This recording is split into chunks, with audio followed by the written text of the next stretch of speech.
Okay. Okay.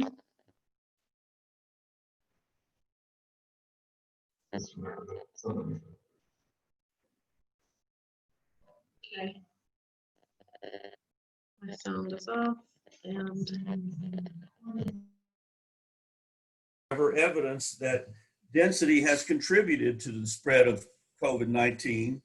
But the problem in many ways seems less about density and more about crowding, whether it's in a nursing home or a church or a synagogue or a bar or a meatpacking plant or on a cruise ship or a conference or a concert or sports events, et cetera, et cetera. Yes, New York City is the nation's most dense city, but it's also the nation's leading global gateway with more international travelers than any other city, which many people feel had just as much impact, if not more, than the issue of density. And of course, there are also, it's fair to note that there are cities around the world with far greater density than New York, such as Hong Kong and Singapore and Seoul, Korea, that have had done much better than some of the American cities have done, et cetera, et cetera.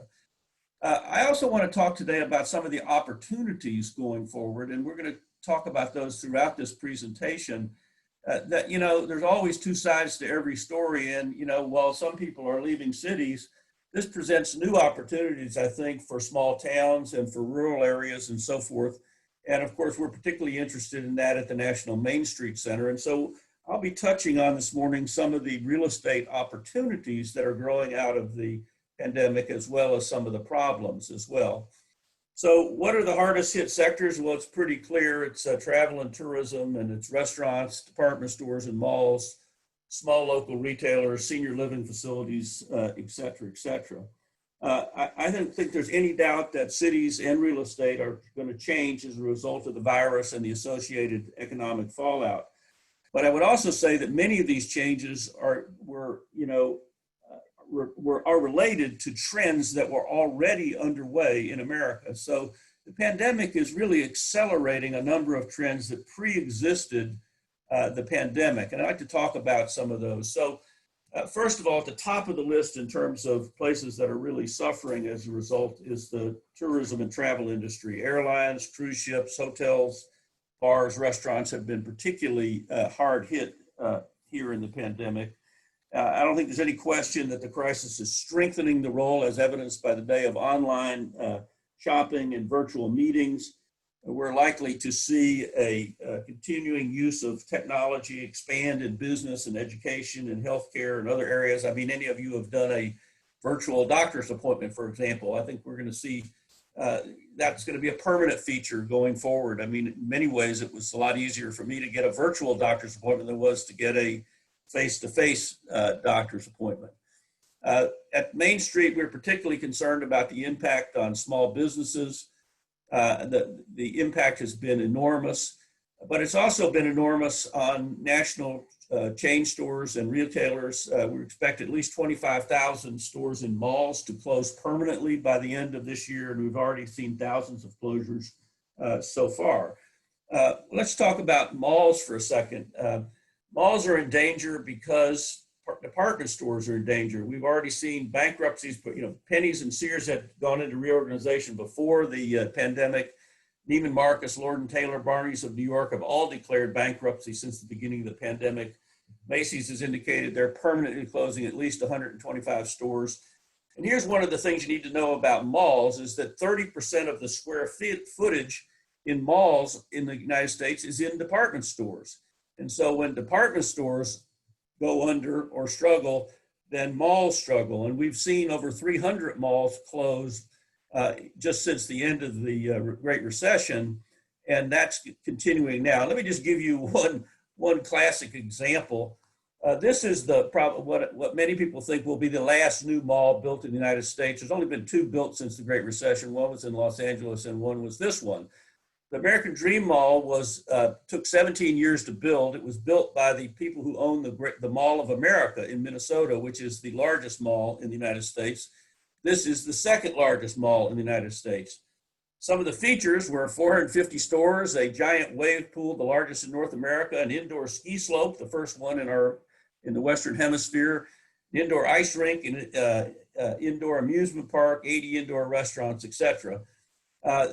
This was so difficult to finance that it took 17 years to build, and it got the largest public subsidy in the history of New Jersey. It's built on public land. It was all ready for their grand opening, and then 6 days before the grand opening, they were shut down by the pandemic. Since then, 3 of their 6 anchor department stores have declared bankruptcy. And by the way, the owners of this mall had to take out a mortgage on the Mall of America in Minnesota in order to finance this mall. They've now missed 4 mortgage payments on the Mall of America, and their whole financial structure is collapsing around this. And that just gives you some idea of the financial impact of some of these kind of things. So let's switch for a few minutes from retail over to offices. Like a lot of people, the Urban Land Institute, I used to have my own office at the Urban Land Institute, and then we decided to go to an open office concept about 3 years ago, where we got rid of all assigned seating and everybody had to sit at big tables and so forth. We basically put more employees in less space, and we reduced boundaries between staff, and we encouraged interaction. And we started seeing more and more companies moving from suburban locations back into downtown. But the pandemic, of course, has changed all that. We have gotten rid of our open office format at the Urban Land Institute. We're putting back all the offices and all the cubicles, and we're limiting the number of people who can go into the office every single day. And it's only people who go in, or people who want to go in. So the rest of the staff, we have about 150 people in Washington, can work from home. You're seeing this around the country: increased boundaries between staff, staggered work days, more people working from home, the return of cubicles, and I think we're going to see more offices in the suburbs. This is partly as a result, as I said before, of technology, the death of distance. You can work anywhere now, which I think also provides an opportunity for smaller communities, and we're already seeing some impacts of that. But as my son says to me, my son is a vice president of the U.S. Green Building Council, has been working at home since March. He says it's like sleeping at the office, and it provides incredible problems relating to things like childcare. And, so many of our new apartments didn't really have room for a home office, and people kind of feel burned out. And, you have all kinds of technology issues, and, how do you unplug after work? So, whether this is going to be a permanent phenomenon, and we believe that, yes, in the future, more people will work from home, but I think that there's going to be a continuing push and a need for people to get together in the future. What about senior living? Of all the housing sectors, this has been the hardest hit because of the high fatality rate in nursing homes and assisted living facilities. But as I said before, we're also seeing, ways to respond to this by things like telemedicine and so on and so forth. For a long time, the AARP, American Association of Retired People, has said that the vast majority of seniors would like to remain in their own community and in their own home. And the pandemic, I think, is encouraging, or not encouraging, but it's furthering this idea. And so, this idea of aging in place is being given new impetus by the pandemic, which means making use of existing buildings, existing homes, and so on and so forth. This is my little hometown. This is Tacoma Park, Maryland, where we have a program, a community-led program called the Village Program, and we see these in many parts of the country. What they do is it's about neighbors helping neighbors. And so senior citizens can get help from volunteers for things like to go pick up their prescription, or be taken to a medical appointment, or to shovel the snow in their driveway, or to rake leaves. But in exchange, seniors are helping young people with things like our walking school bus system. We have 23 walking school buses when we had school in our town. And we also have seniors who tutor students and do educational programs. They've set up a tool library, so forth. All of these things are the idea of making it easier to age in place, to live in an existing community, and so on and so forth. And I think you're going to see a lot more of these kind of programs going forward. Well, with 30 million people unemployed, or at least have lost their jobs, and a 10.6% unemployment rate, we've got an issue with affordable housing. And we had that issue before the pandemic, particularly in hot market cities like Columbus, Ohio, just as an example. But all of the really fast-growing cities around the country had the same issues, and they were high-priced housing, growing congestion, homelessness, and income inequality. you know, it's so ironic that the highest priced housing in the United States is in San Francisco, which also has one of the highest homelessness rates in the country. And so the pandemic is also, along with the Black Lives Matter issues, putting new focus on income inequality and what are we going to do about things like affordable housing. I mean, this was the joke before the pandemic. You know, somebody wanted an affordable housing in a city like Washington or New York, and they'd say, well, which Midwest state do you prefer to relocate to? And I would have picked Ohio, of course, because you're such a great state. But, you know, the pandemic is reducing rents across the country. I think these were the median rents for like one bedroom apartment, $3,200 in San Francisco, $2,800 in New York, and so on and so forth.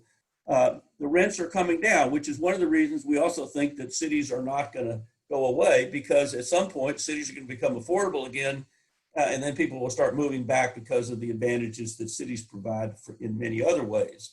So let's talk a little bit about affordable housing. And I think we haven't learned anything else at the Urban Land Institute in the last couple of decades, is that there's no silver bullet solution to affordable housing. There's a lot of different things we need to do, starting off with retaining existing units and maintaining older housing. But there are other things as well. And you're familiar with things like public subsidies or affordable housing mandates. But some of the newer things that people are doing is making use of public land and public buildings. And I'll show you some examples of that in a minute. We also, if we needed less parking, we can make housing more affordable. And if you could reduce the cost of transportation, which is the second biggest expenditure in every family's budget after housing, if you could spend less on transportation, you can afford more on housing. My son and daughter-in-law are great examples of that. When they got married, they had 2 cars. And then when they got married, they sold 1 car. Now they have 1 car. So, you know, we'll talk some more about some of these issues going forward. So let's talk about preservation versus new construction. Every year, we are on average have been building about 100,000 affordable housing units in the United States. But at the same time, we have been, for every new unit we build, we've been losing 2 affordable units to either tear down, to abandonment, or conversion to higher income housing. So it's like, you know, 1 step forward and 2 steps back. And so this idea of preserving existing housing and restoring it is becoming really important. You know, the other thing that's happened is almost all, you know, every city that's been growing has been building lots and lots of luxury housing. Even that housing tends to be not only more expensive, but smaller than the housing that preceded it. And so figuring out ways to build new housing, this has essentially been the housing choices for many communities. Build a new large single family house in the suburbs, or have a high-rise condo or apartment in the city. And so at the Urban Land Institute, what we've been talking about is all of the new opportunities. One is going to be converting Class C and B office buildings into housing. And also, Steve Coons was saying right before we got on the air about how many hotels have been closed or shuttered. I think that's another opportunity for affordable housing. But, you know, historic buildings, I think, are the biggest opportunity we have for affordable housing. And we're seeing this all over the country, where people are taking buildings that are obsolete for other uses and turning them into affordable housing. A great example of a neighborhood-wide approach to this is in Paducah, Kentucky, where you could buy an abandoned house for $1, and they used this to attract an artist community, which eventually led to essentially conversion of almost 50 square blocks of that city into affordable housing. And they've gotten themselves on the map as one of the great arts destinations in the country. Here's another, just one simple example. This is 5 National Register buildings in Oakland, California. They're a former convent, been turned into a mixed-use development with 146 affordable apartments for seniors and commercial space and so on and so forth. Vermont is a state that has a program called the Vermont Affordable Housing and Conservation Trust Fund. The same fund funds land conservation and affordable housing, and virtually all affordable housing in Vermont is in existing towns. It is not outside of towns on green places. It's almost always in a formerly historic building like an old mill or a former school. And it basically putting housing in walkable locations at the same time trying to preserve the beautiful landscape of Vermont. But we talk a lot about the notion of the missing middle in the Urban Land Institute. Things like small apartments, duplexes, live-work units, townhouses, housing on top of retail, et cetera.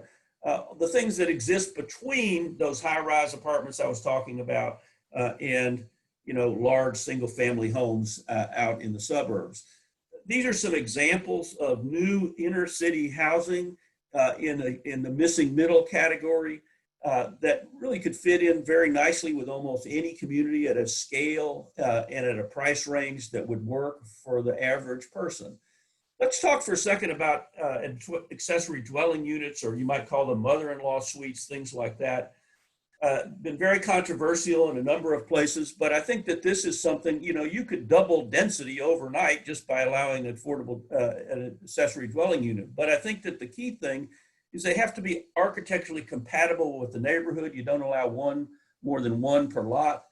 The property owner has to occupy the primary unit, and there's no increase in paved areas. Now, why do I say these things? Is because so many things start off as a great idea, like the Airbnb, which was designed if you had an extra bedroom in your house to rent it out and get some extra income and also give somebody else a place to stay. But that morphed into, in New York City, for example, was developers were building 20-story buildings and renting out the entire thing. It's like a hotel in a residentially zoned neighborhood. And it went from something that everyone thought was a great idea to something that was actually reducing the amount of affordable housing in communities and so forth. I like the expression that Benjamin Franklin used to use, which is moderation in all things. And I think that's how we need to think about some of these things as well. Now, here's something that you may have not seen before, but one of the greatest opportunities for affordable housing going forward is to make better use of public land. Here's a new apartment building on top of a new Portland library, and that's a new affordable housing unit on top of a Washington, D.C. fire station. We are now putting housing on top of all our fire stations and in all of our libraries. You're seeing this around the country. Here's a new fire station with apartments on top in Alexandria, Virginia, and here's new housing for teachers on school board land. So think about this. Think about all the surplus federal land, state land, county land, city land, school board land. The underlying land costs are the biggest driver of housing costs. So if you can reduce the underlying land costs by using public land, you can build a lot more affordable housing. So this is something that we're seeing a lot of, and I think we're going to see a lot more of this in the future. The other thing we're seeing is that universities and other anchor institutions are getting into the game of housing, particularly in markets where housing is expensive. So at George Mason University, the housing you see on the left there is designed for graduate students, faculty, and staff, and it's below market rate. And they partnered with a developer to do this. Johns Hopkins University is providing a $36,000 subsidy for housing near their main hospital in Baltimore in order to make it easier for medical personnel to work there. Another thing we forget a lot about, and I think I referenced this earlier in my program, less parking equals more affordable housing. We have, some people say up to 1 billion parking places in the US. We think it's somewhere about 800 or 900 million. But parking is extremely expensive. Even surface parking costs $3,000 or $4,000 a space. Structured parking, $15,000 to $20,000 a space. Underground parking can cost up to $50,000 a space. So once again, if you could live in a walkable setting, whether that's in a suburb or a city or a small town, you wouldn't need as much parking. You can obviously, one of the fastest growing forms of transportation in America is bicycling. And you can park 12 bicycles in one car's parking space. And one of the things you're starting to see is that cities are reducing parking requirements in exchange for things like providing a car share facility or bike parking at their building, et cetera. Let me show you one example of how too much parking can affect the underlying economics of a project. This is the first big box store in Washington, D.C. in an urban setting. It went in 2008 in a neighborhood called Columbia Heights, across the street from a metro station. Target at this point, which now has dozens of inner city stores around the country, didn't really understand in 2008 the inner city market. So they demanded that Washington, D.C. build them a 1,000 car parking lot at the cost of $40 million in taxpayer funded money. Well, the Washington Post did a study in 2018 and found that since its opening, the 1,000 car garage had always been more than half empty and had never on any day in its history, even at the busiest time between Thanksgiving and Christmas, had more than 417 cars in the parking lot. And so they actually closed an entire level of the parking garage and turned it into retail space.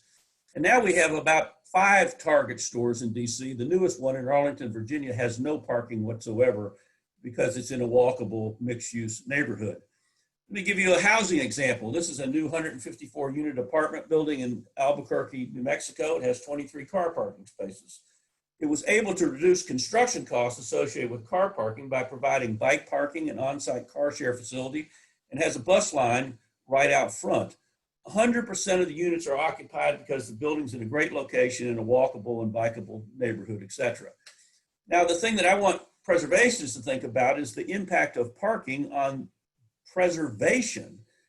This was Cleveland and the warehouse district in 1960, and here's that same place 25 years later. And why did we tear down all those buildings? We tore them down to provide parking.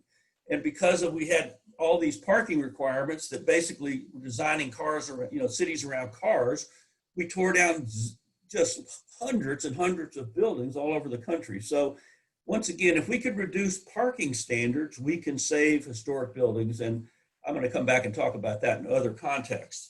So one of the things that we have all over Ohio and all over America is we have all these missing teeth in the streetscape. Those missing teeth are one of our greatest redevelopment opportunities, particularly on these, we tore down buildings to build parking lots, as I just said. And so infill development is one of our great new opportunities. I think we're going to see that going forward.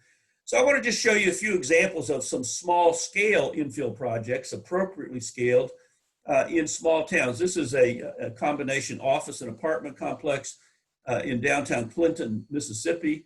Here are 4 others. There's a brand new Dollar General, 2-story Dollar General in downtown Bennington, Vermont, or a 2-story CVS on Main Street in Davidson, North Carolina, or a Hampton Inn on the Main Street in Fairhope, Alabama, or new senior housing in a downtown setting in Madison, Georgia. And I could show you many more of those. So basically, that's a summary of what's going on with real estate and the pandemic. I think that the pandemic has had an outsized impact on real estate of all kinds. But I think that even when we've had downturns, we've also had recoveries, and I think there are new opportunities out there. And I think that we're going to get back to normal at some point. Yes, the world is going to change, but I think that there are also going to be some new opportunities. So let's talk for a few minutes about economic development. It's certainly not getting any easier, not just because of the pandemic, but because of, global financial uncertainty and our political divides and our infrastructure funding shortfalls and, et cetera, et cetera. One of the things I'd like to point out is how the economic development model has changed. And it used to be, I grew up in Alabama, and our whole model was about cheap land and cheap gas and low-cost labor, that sort of thing. But today, it's not about low-cost positioning or cheap labor. It's about highly valued position and highly trained talent. It's not about what you don't have. It's about what you do have. And it used to be people didn't think quality of life was important at all, but now it's critical. It used to be just like economic development was just one transaction after another, but now the most successful communities have an overall vision. I'd also say that, we used to say that particularly in a state like Alabama, that their most important infrastructure investment was roads. Let's just widen all the highways. And then we widened all the highways and lined them with a bunch of junk, and we called that economic development. But many of us believe today that the most important infrastructure investment in the world that we live in today is not roads, it's education. And so we need to think differently about economic development. And we need to think about economic development just like land use and development. It's about choices. You will have lots of different choices. You can spend all your time trying to recruit a new, some sort of new industry or a factory or a distribution center, or you could try to think more about how do you expand existing businesses. Now, there are thousands of counties in the United States. There's thousands of communities. They're all in competition for a small number of new plants or factories or distribution centers. And, what we've done in America is we've had these competitions to get the biggest businesses to come. We had 243 communities competing for Amazon, for example. And they, after that competition, they ended up picking two of the superstar cities, New York and Washington, D.C. And what was happening, though, was so interesting is that all of the incentives, state economic development incentives have been going to the biggest businesses. People were offering billions to Amazon, one of the biggest companies in the world, or up in Wisconsin where they offered $3 billion to Foxconn. They did an analysis, the Wisconsin's Legislative Study Commission, nonpartisan Legislative Study Commission did an analysis of the Foxconn deal in Wisconsin and found that the state might break even in 25 years. So let's think about maybe is there an alternative to this, particularly given the fact that most new jobs in America are not in big business, they are actually in small business, which is kind of ironic since most of the incentives have been going to big businesses. So this brings me to Main Street. And one of the things I like to say over and over again is that dollar for dollar, pound for pound, Main Street is one of the most effective economic development programs ever created in America. And it's what I like to call investment as if return on investment really mattered. Since our inception up until 2018, we had generated nearly $75 billion in new investment, almost 140,000 net, and I'll repeat that, net new businesses, over 600,000 net new jobs, and we rehabilitated over 275,000 new buildings. And for every $1 new of public money, we leveraged $26 in private money. That is investment as if return on investment really mattered. So, a lot of times people don't think about preservation as an economic development tool, but I want to sort of make the case now for why the Main Street program works and why we need to be spending more time talking to our economic development officials about the power of Main Street. And I think that it's underlined by really 5 things, what I call the power of small, the power of place, the power of downtowns, the power of historic assets, and the power of people. Let's talk about the power of small. One of the things that's interesting about the Main Street program is that it's literally focused on things like small deals and small steps and small businesses and small developments, but they can all add up to big impact. And in fact, it's a lot easier to hit a lot of singles in economic development than it is to hit one big home run. And of course, the vast majority of communities in America, are never going to be able to compete for the likes of an Amazon or a Foxconn or something like this. And we've also learned that this idea of elephant chasing, the one big thing, oftentimes does not work. So let me just give you an example. Let's take festival marketplaces, which were all the rage about a decade ago, and they worked fine in places like Baltimore and in Boston. But there were literally 20 other cities that opened festival marketplaces, a dozen of which had gone bankrupt within 3 years, in places like downtown Toledo or downtown Richmond or Norfolk, Virginia, et cetera, et cetera. And then it was aquariums. Everybody thought if they had an aquarium, they could save their city, including the one you see in the lower right-hand corner there, which is the aquarium in downtown Camden, New Jersey. They said if we could just spend $100 million building an aquarium featuring the fish of New Jersey, that they could save New Jersey, Camden, New Jersey.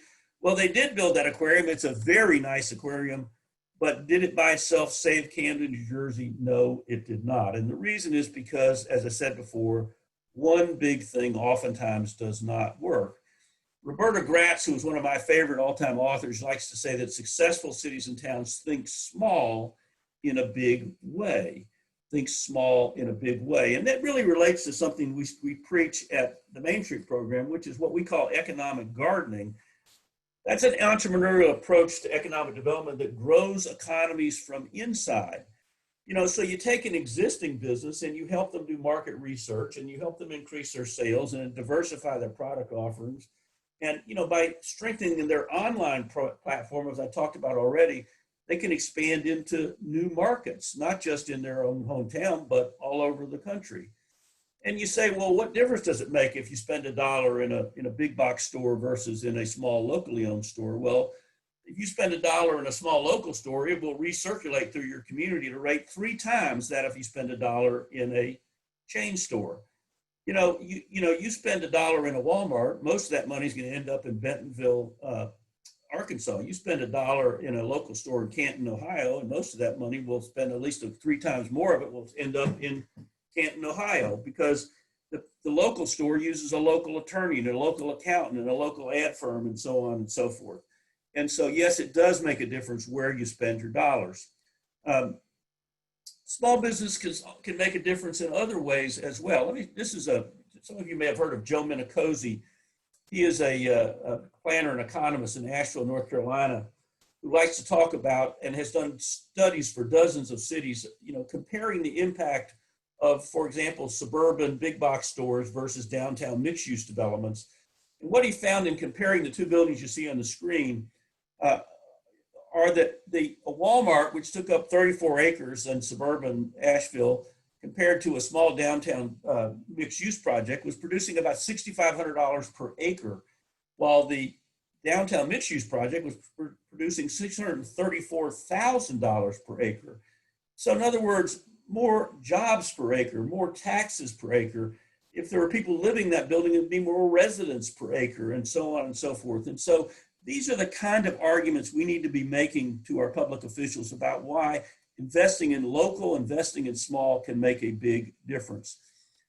There's a study that the that the National Trust did on why neighborhoods with older, smaller buildings oftentimes seem more dynamic and lively than neighborhoods with newer, larger buildings. And I'm not making the case that we don't need new buildings, we do. But if given a chance to survive, smaller buildings can punch above their weight class. Jane Jacobs used to say that large-scale demolition and replacement of older buildings kind of drain vitality and life from urban neighborhoods. And we saw that during urban renewal. And of course, a lot has changed since 1961 when she said that. But, what this study by the Preservation Green Lab found, now called the Preservation Research Center, was that older buildings, as I said before, they punch above their weight class. And on a per square foot basis, that you see a larger concentration of jobs and businesses and creative sector employment than even downtown skyscrapers. What we're finding and what the National Trust found is that smaller neighborhoods with small historic buildings have more jobs per square foot, more locally owned businesses, more non-chain stores, more women and minority owned businesses, more night and weekend activity, a greater concentration of creative class jobs, and more affordable, flexible space for entrepreneurs. So, okay, just, once again, I'm not against having new factories or new distribution centers, but the next time your city decides to spend $10 million to subsidize a big business, you want to ask them this question: what makes more sense? Subsidies for a big business or investing in a great place? And when you invest in a great place, you create lasting assets that will pay dividends long after the initial investment. You'll help existing businesses. You'll create diverse, durable local community economies. And also, why would anybody invest in a community that wouldn't invest in itself? So I hope I've made you think maybe in some new ways about Main Street and the power of Main Street and the power of shopping small. And I'll move on now and talk about the second thing, which is the power of place. How does a community's appeal affect economic prosperity? Well, what we're finding is that, we're in a global competition to attract and retain talented workforce. When I graduated from college many years ago, we'd have these recruiters that would come and you would interview with a recruiter, you'd move to whatever community you could find a job. But up until the start of the pandemic, what people were finding is that young people would figure out where they wanted to live first, and they'd move there, and then they'd look for a job. We also found that if you can't differentiate in a world where capital is footloose, if you can't differentiate your community or your project or your product from anybody else, you got no competitive advantage. What is the fastest growing city in America? Austin, Texas. Their slogan is "Keep Austin Weird," and they don't think it's just a funny slogan. they think it's an economic development imperative because they think it means keep us on the cutting edge, keep us different, keep us unique. Even the World Bank has a publication called The Economics of Uniqueness, and they say if you can't differentiate your community, you simply have no competitive advantage. So in other words, sameness is a minus in the world we live in, not a plus. Joe Courtwright put it this way. He said the unique characteristics of a place may be the only truly defensible source of competitive advantage for cities and towns in the world we live in today. Mark Twain put it this way. He said, we take stock of a city, we take stock of a man. The clothes or appearance are the externals by which we judge. So yes, community image is a critical factor in economic vitality and quality of life. Let's talk about tourism for a second. Tourism is the first, second, or third largest industry in every single American state. It's the largest single endeavor in the entire world. This is the official travel guide for the state of Oregon. Check out their slogan, Oregon, things look different here. Can you imagine a travel brochure that said something like, Ohio, things look the same here? Well, of course not, because who'd want to come? So the more any town in Ohio does to enhance its uniqueness, whether that's architectural, historic, cultural, natural, whatever, the more people want to visit, because that's exactly what tourism is. If every place was just exactly like every place else, there'd be simply no reason to travel any place. So, enhancing uniqueness makes sense. And it also makes sense understanding the way the economy has changed from a market-driven economy to a place-driven economy. I think it's true all over the country that investment right up until the pandemic was increasingly seeking locations based on the quality of place rather than the utility of a location. In other words, everybody's got an interstate exit, everybody's got a railroad line, but where are the places that people really like to live? The National Association of Home Builders put it this way. They say the place is becoming more important than the product. And what do they mean by that? What they mean is what's going on outside of a house has more impact on the value of that property than what's going on inside. I mean, why was it, do you think, that you could buy a beautiful Victorian house in many parts of Detroit for many years for $20,000? Had nothing to do with the house and everything to do with the neighborhood. And so the character of a neighborhood is more important even than the size of a lot. Here's a community, one of the ones, Bend, Oregon. There are communities like this all over the country where this guy who got a job there said, I came for the place and the jobs have followed. In fact, the Sonoran Institute did a study of 1,000 business owners in the Rocky Mountain states and found that people were willing to sacrifice salary for the ideal community. And that goes back to this initial idea that jobs follow people and that community quality is the top priority for businesses and residents. Mick Cornett, who's the Republican mayor of Oklahoma City, I think he sums it up pretty well. He says economic development is really the result of creating places where people want to be. So I want to just say a few more words about the importance of downtowns. I think they play a critical role in the world we live in. Even though downtowns are struggling, they're not going to struggle as much as suburban strips. They'll continue to be a connecting point and a nerve center for our metropolitan areas and a key asset for regional prosperity. This is an economic development magazine called Southern Business and Development. Note what they say on the headline cover. When site searching the South, make sure you inspect the communities downtown first. So why would let's say industrial park developer care about a community's downtown? Well, because it says so much about a community. It's the heart and soul of a community. It's the first thing people look at when they're thinking about a relocation decision. And it's hard to be a suburb of nothing, as people like to say, and that the apple does indeed rot from the inside out. So if you don't have a healthy downtown, you simply don't have a healthy city or town. And one of the things we were seeing right up until the start of the pandemic was we were seeing more and more companies announcing moves from suburban office park locations back into our cities and back into our downtowns, even in small communities. Places, companies like Motorola and McDonald's and Marriott and Caterpillar and General Electric and so on and so forth were moving downtown. And they were asked, why were you moving? And the answer was number one answer was to attract and retain talented workers. And number two was to build brand identity and corporate culture. And three, to support creative collaboration. And this was an example. This is the world headquarters for Amazon, their first world headquarters, which is in downtown Seattle. It's in 9 new buildings and 2 historic renovations, but it used to be all over the Seattle, greater Seattle area.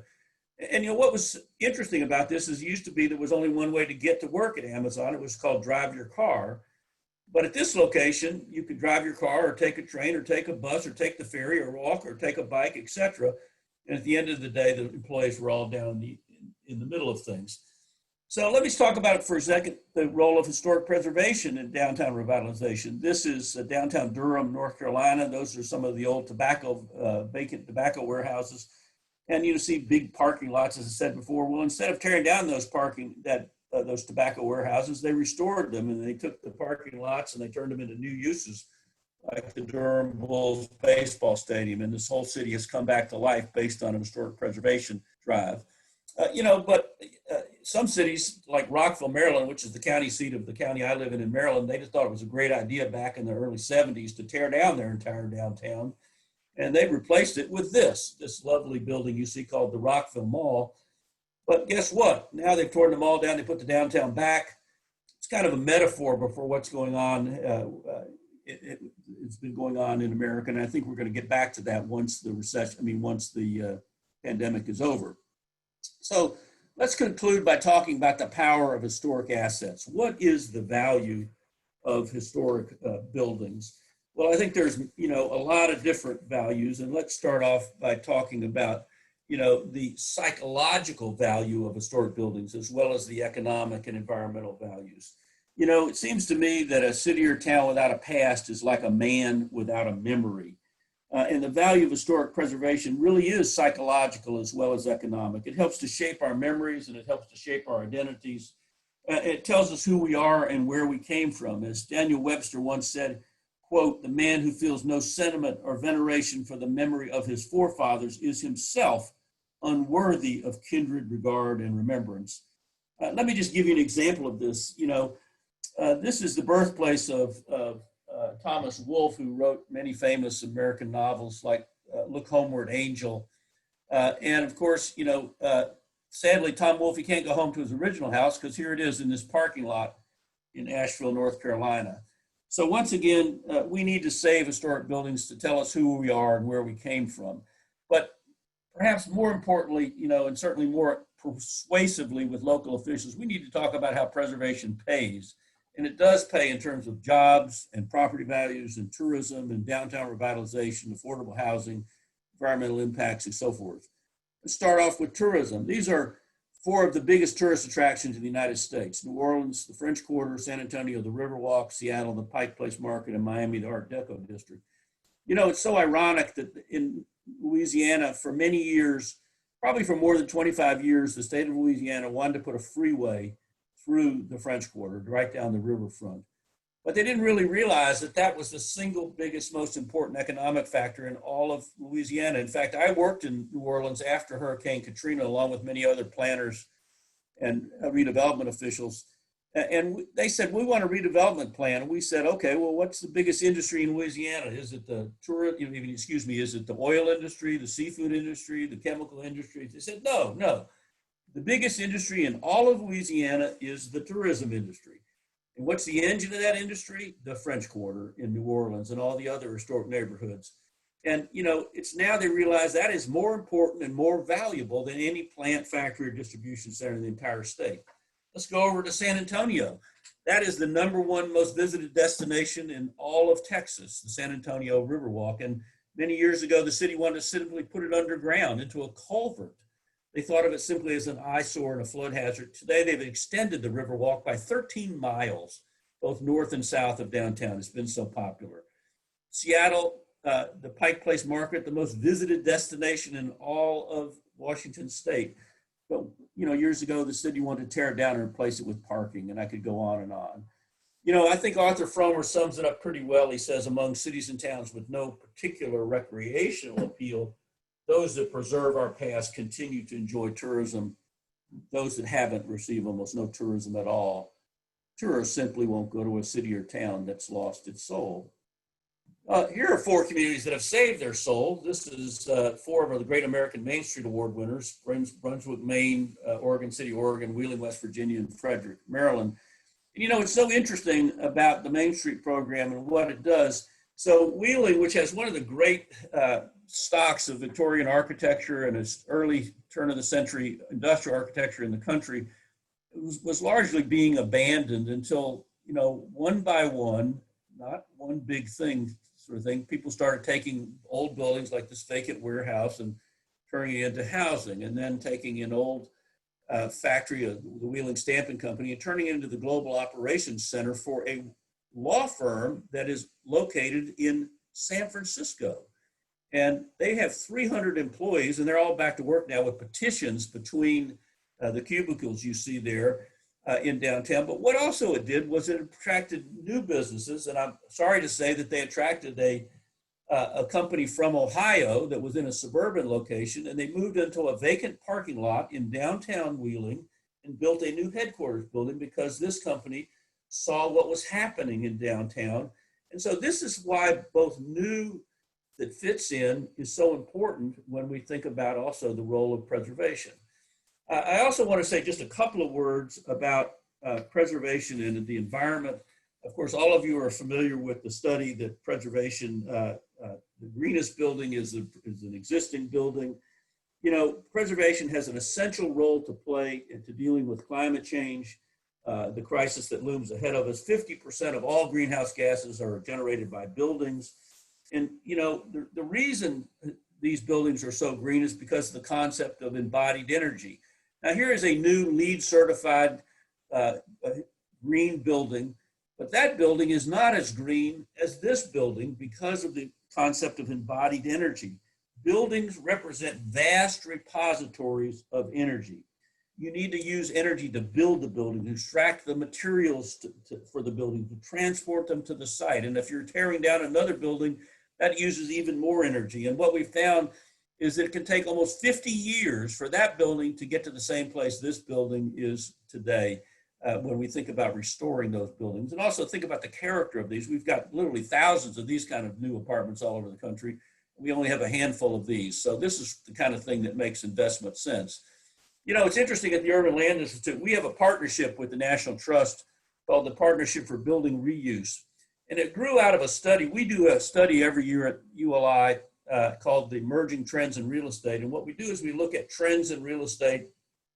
We look at what products are selling, what markets work, and so forth. And in 2016, we found a very interesting thing. We found that office space in rehabilitated industrial buildings was commanding rents above brand new Class A product. So we thought that was pretty interesting, and the National Trust found that pretty interesting too. And so we developed this partnership for building reuse, and we've done studies now in 4 different cities, Los Angeles and Philadelphia and Chicago and Pittsburgh, to look at the impediments to adaptive reuse of buildings and then how we could work together on that. And let me just make this clear. So this is a typical new Class A office building in a typical market around the United States. What I'm saying to you is that offices in this building will not rent for as high as offices in this building. And that this building you see here, which is in an old mill in Minnesota, has higher rents, faster lease up, and less turnover. And these kind of buildings are particularly of interest to both creative class employers and others because they're so flexible and they have these huge indoor spaces that it's easy to move things around in. And that's particularly important given what I said earlier about office space and the need for more social distancing in offices and so forth. So let me just show you what a few things that are going on. So this is an old wharf in Boston, and today it's the world headquarters for the Converse Shoe Company. Here's an old Sears distribution center in Seattle, and today it's the world headquarters for the Starbucks Corporation. And here's an old Nabisco factory in Pittsburgh, and today it's the East Coast headquarters for the Google Corporation. This is the vacant post office in Chicago. It's now being taken over by Walgreens and being restored as their corporate headquarters. This is a vacant detergent plant in Baltimore. It's now the world headquarters for the Under Armour Corporation. This is right here in your backyard. This is an abandoned power plant in Toledo, which is now the headquarters for the ProMedica company. And I could just go on and on. This is the largest abandoned train station in America. It's now the World Technology Center for the Ford company. And this is not being restricted to big cities. It's happening in small cities as well. This is an old factory in Ambler, Pennsylvania, now restored as a beautiful Class A office building. Or this factory in Cumberland, Maryland, that now houses 24 apartments and a brewery and a restaurant. But here's what I want you to think about, and I think Steve Kuhn said this at the beginning of the program.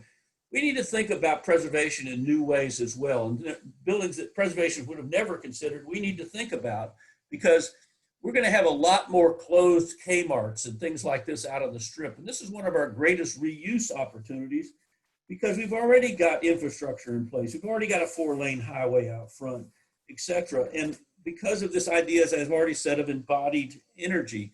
So, you know, if you could take this abandoned Kmart and turn it into a conference center, as they did in Gadsden, Alabama, that's a reuse. That's an adaptive reuse. Or here's another example, and I said before, we've already closed 300 malls. We predict we're going to see another 300 malls close in the next 5 years.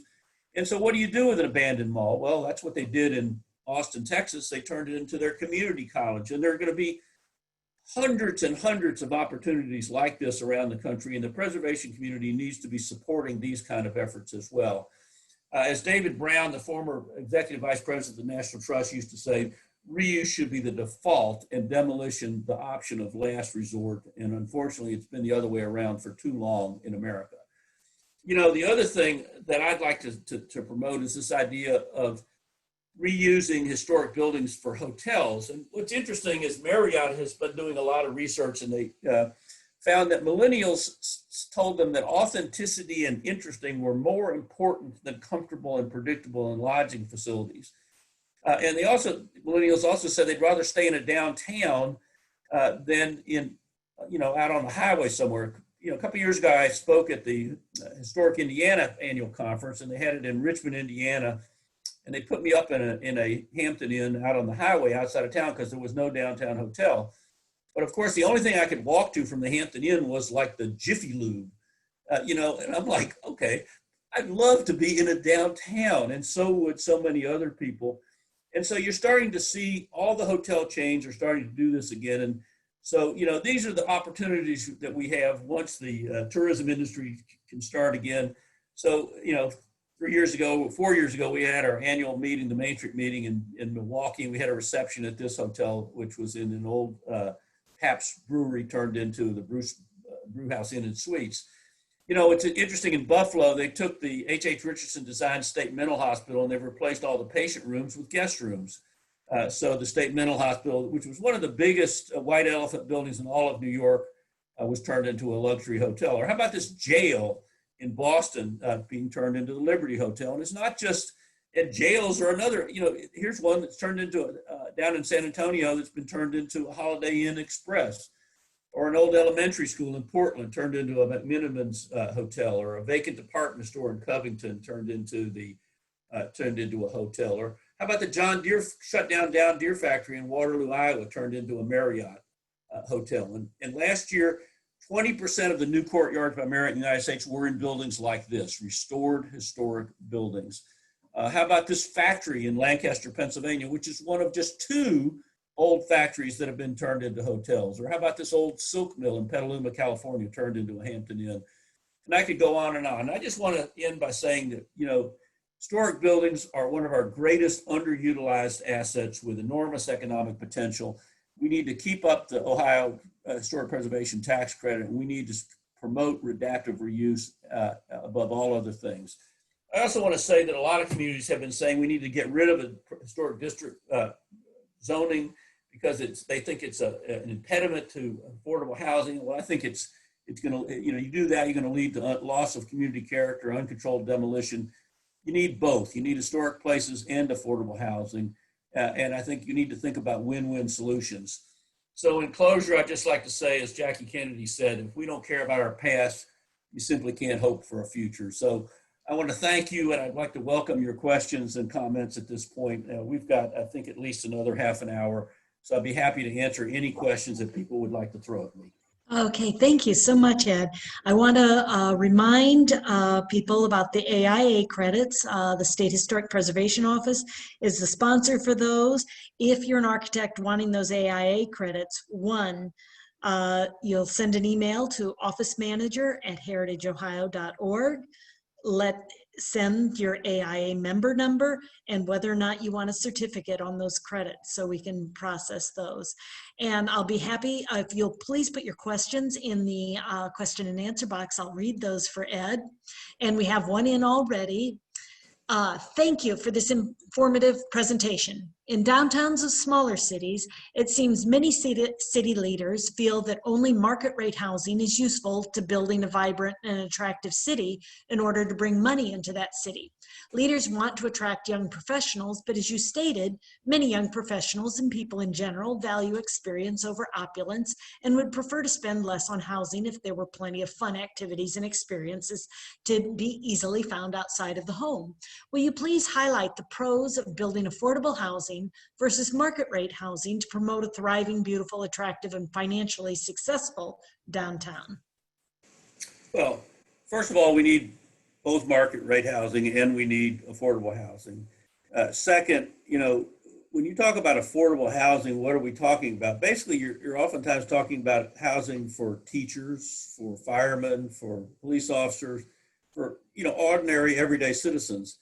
We also need to understand that the demographics of American households have changed dramatically over the last quarter century.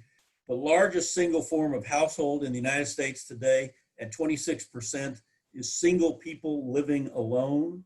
I want to tell you the story of a small town that invested in housing and thought differently about their downtown. That's the town of Perry, New York. I gave a talk at Cornell University some years ago. And after my talk, this guy comes up to me and introduces himself, and his name is Rick Hauser. He says, I'm an architect, and I went to the Cornell Architecture School, and I got married to a woman from this little town in upstate New York called Perry, New York. And Perry is about, if you look on a map, it's about halfway between Buffalo and Rochester, and it's not on the interstate. It's not on the New York State Thruway. It's on a route called New York 20. And he said, I decided I wanted to put my architecture practice in this little small town. He said, all my clients were really in Buffalo or Rochester, but I like this idea of downtown living, and my wife's family was from this town, and we thought it'd be a great place to put an office. So he said, the downtown had a beautiful stock of historic buildings. He said, most of which were vacant, or at least half of which were vacant. And he said, I went to the owner of sort of the nicest vacant building in downtown. I said, I'd like to lease some space from you. And the owner tells me, no, I can't lease any space because I'd have to fix my roof. Now, this was somebody who did not understand the difference between spending and investment. And he said he went to a second person and said, I'd like to rent some space. And the guy said, no, I can't lease you any space. I'd have to rewire the building. And, so then he gets frustrated and he goes to a local bank and says, I'd like to get a loan to buy a downtown building. And the bank said, no, there's no market for downtown buildings. So he ends up setting up a little for-profit fund called Perry Main Street LLC. And you can actually Google this and you will find his PowerPoint. And he goes and he says he goes to all his friends and family and says, would you invest in Perry Main Street LLC? And the typical investment was $2,500. And you could also invest in kind as well as in cash. And after raising, so for example, the drywall guy was an investor and the plumber was an investor. And because he was able to get over $125,000 of family and friends' money, he then was able to get a loan. And so he buys a downtown building and he restores it and he puts his office on the first floor and he has another tenant moves in next to him. And then he said, I did something that had never been done in this town before. He said, I put 2 apartments upstairs above my office. And he said, they leased up almost overnight. He said, why was that? He said, because nobody in this small town had built any new housing for about 40 years that wasn't a subdivision house out in a cornfield outside of town. He said, there was no housing for retirees or empty nesters or unrelated singles living together or young people or older women living by themselves, et cetera. And he said, the end of the story is, he said, I've now done 13 buildings and I'm the mayor of the town. And, I think that story is really apocryphal in the sense that there is a market for downtown living everywhere in America. I understand sometimes people's concerns about affordable versus market rate, and we've got a deficit of both, particularly in our smaller communities. And one of the easiest places to put affordable housing and multifamily housing in general is out on these underperforming strips on the edge of town. So that's another place we need to be thinking about. So you could put a market rate housing in new building downtown, and you could put affordable building on the edge of town on that empty parking lot in front of that former Kmart store. And that's happening around the country as well. So I think we need both. That's a long answer to a short and very good question.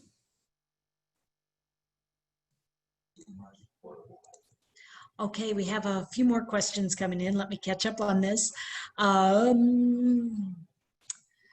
Has the Urban Land Institute or the National Trust ever hosted a conference for Community Investment Corporation directors? What was the name of the architect again? Well, I don't know for which thing. The name of the architect was Rick Hauser. Okay. Hauser. The community investment corporations, yes, that both the trust has had community investment corporation meetings, and the National Trust, NCTIC, actually works with those kind of groups all the time. ULI has had conferences. For example, I spoke at a conference for community investment organizations in Pittsburgh just about 2 years ago. And so, I think that's a real opportunity. I think, two things are changing. I think community investment corporations are really understanding the role of rehab and adaptive reuse. And second, economic development officials are starting to understand this idea of investing in place, as opposed to just building a industrial park out on the edge of town, putting in sewer and water and trying like crazy to get some, plant, factory, distribution center to move there. So there's a lot of new thinking going on. And I think that the pandemic is going to cause us to do even more of that. Okay, and also an announcement for everyone. These sessions are being recorded, and at the end of the day, tonight, Devin will package them up and send them out, and they'll be accessible on the website. So all of the conference sessions are available. Another question we have, can you talk about the policies to encourage people to live where or near where they work, cut the commute? I believe that living in the community that you work helps build community strength and commitment.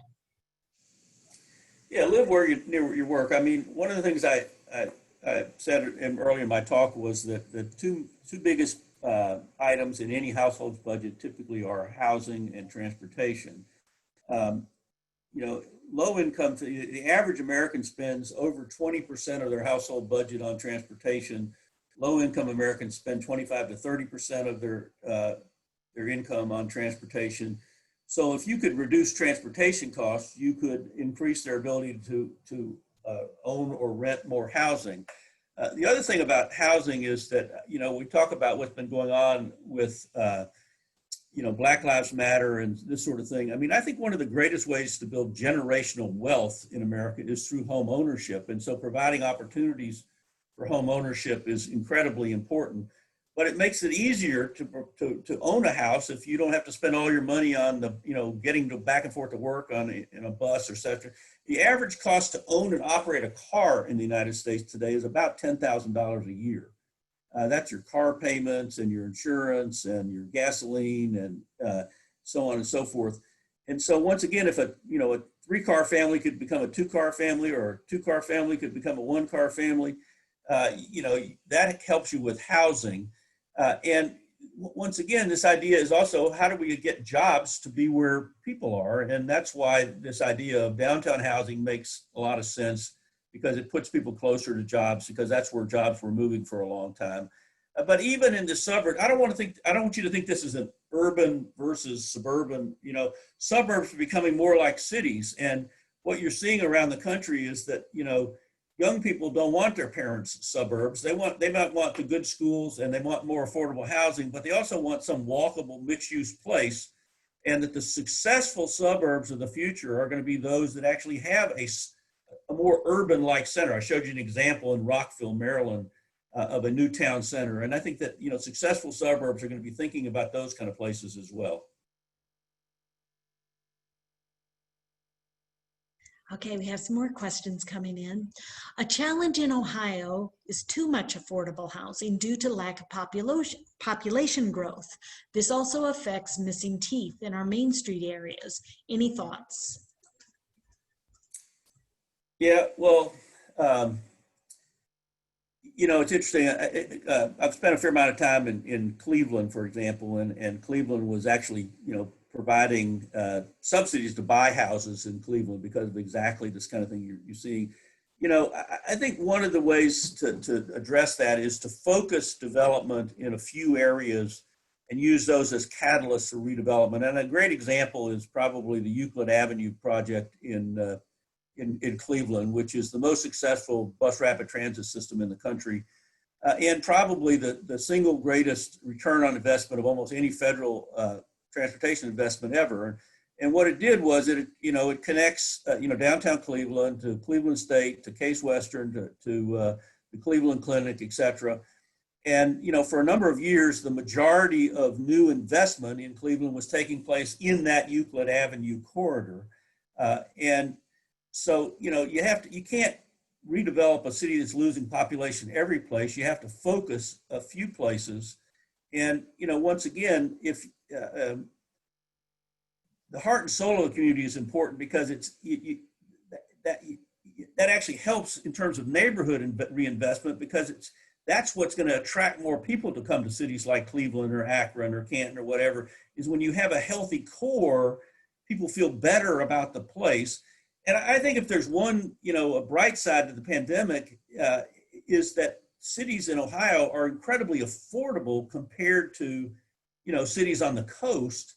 And, if you focus on building high quality of life and access to, parks and open space and, trail systems and things like that, I think eventually a lot of these legacy cities are going to turn around. And I think there are great examples of that. In fact, we just finished a new publication at the Urban Land Institute called Legacy Cities from Rust to Revitalization, where we're looking at cities that have actually made that turnaround. Chattanooga, Tennessee, or Lowell, Massachusetts, or Grand Rapids, Michigan, are just three examples of cities that have really, now started to attract new residents because they started off investing in their waterfronts or in their downtowns or in their historic fabric, and they set themselves apart. They differentiated themselves. And so the more you do to make your community special and build on its existing assets, I mean, this is why, I can't believe it when people want to tear down some beautiful old brick turn of the century building in Ohio and put up a glass tower, because glass towers are a dime a dozen in America, but those historic buildings are not. And so reinvest in those kind of places and you're going to attract more new residents and new businesses. Okay, we still have some questions coming in. Please type them in. There's a question about APA credits. We're not an APA provider. If we can help you with self-reporting, let us know, because we do provide AIA credits. The next question is, adaptive reuse is one of most favorite forms of preservation. I love the examples in your presentation. I believe you mentioned the State Hospital in Buffalo, New York. I'm curious, when it comes to the magnitude or the size of those hospitals, do you have any recommendations on how to inspire community members or business owners to invest in preserving those buildings? Well, I'll give you a couple of other examples. State mental hospitals in particular are a challenge because they tend to be so big. Let me give you two other examples that I'm aware of, or three. One is the state mental health hospital in Alabama was called Bryce Hospital. And it was this beautiful antebellum building that looks like a state capitol or something, big white dome with columns and all this. And then they had a lot of sort of 1950s buildings around it. What they did there was the University of Alabama, which is the flagship university in Alabama, has been growing very rapidly, but they were running out of space. And they were basically close to the campus of the Bryce Hospital. And so the university incorporated the Bryce campus into the university campus. They've restored the flagship building of the mental hospital as their now for their honors campus.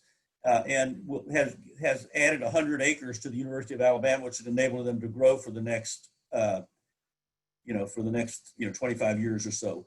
Another example is, there's the state prisons are another white elephant. I'm aware of at least two, West Virginia and Pennsylvania, where they've turned their state prisons into major tourist attractions. Eastern States Penitentiary in Philadelphia is one of the leading tourist attractions in Philadelphia, where people can go in and see what a prison looked like. And the same thing has happened in Moundville, West Virginia, which is just south of Wheeling, where they've turned their white elephant prison into a tourist attraction. But they're down in South Carolina, they turned their state mental hospital into a very large mixed-use project in Columbia, South Carolina, that includes state offices and so forth. So it's not simple. If you go to the Urban Land Institute website, we have lots of examples of these kind of projects. But it's not easy restoring these huge complexes, but it is being done.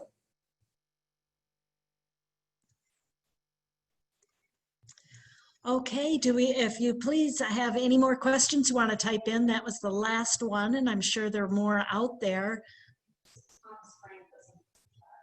Okay, just one moment in chat. You published an article called Better Models for Commercial Development, Gas Stations, Drugstores, Convenience Stores, etc. Are there new examples available online on great ways for better compatibility downtown? Yeah, I've got lots of examples. I'm working on a new publication on that, but whoever asked that question, if they email me, I'll send them some new pictures if they would like them. That's great. My email is emcmahon@uli.org. While we wait for another question to come in, perhaps, want to remind everyone that at 2 o'clock, our next conference session is Building the Right Board with Mark Smiley. If you work on any board of directors, it's worth your time to come into that. And our happy hour at 5 o'clock is with Patrice Fry with the National Main Street America. So I'm sure you might Mark want to Smiley's see that. great, and so is Patrice. Both excellent. Any other questions to come in? Well, Ed, thank you so much for, inspiring us, and it was a lot of information to absorb. Steve Kuhn, thank you so much for your sponsorship for the conference today. Ed gave you his email there. Here's another question. Thank you, Joyce and Devin and France and Joe. Appreciate your help, and thanks to everybody for tuning in. Okay, one more question.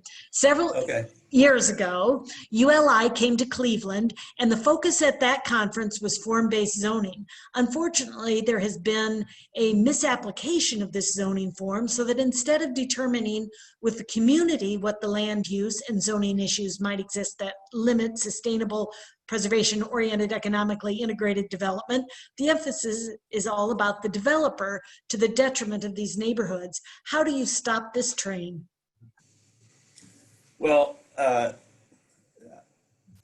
first of all, I would probably get in contact with the Form-Based Code Institute, which is part of Smart Growth America. Their offices are in DC, and they know how to answer that kind of question. I mean, the entire intent of, as I understand it, of form-based codes was to give, number one, give both the community and developers more predictability and certainty about what could be built, where, and how.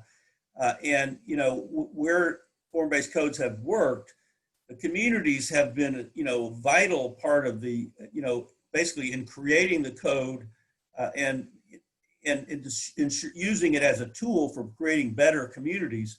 So I'm not familiar with what's happened with the code in Cleveland. I'm aware of other cities that have used the code very successfully to get much better development, including more adaptive reuse.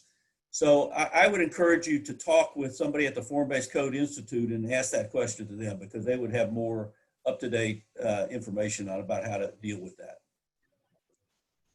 Okay, it looks like we've come to the end now. Thank you again so much, Ed, and we'll see you at another conference soon. All right, thank you, Joyce. Bye-bye. Bye.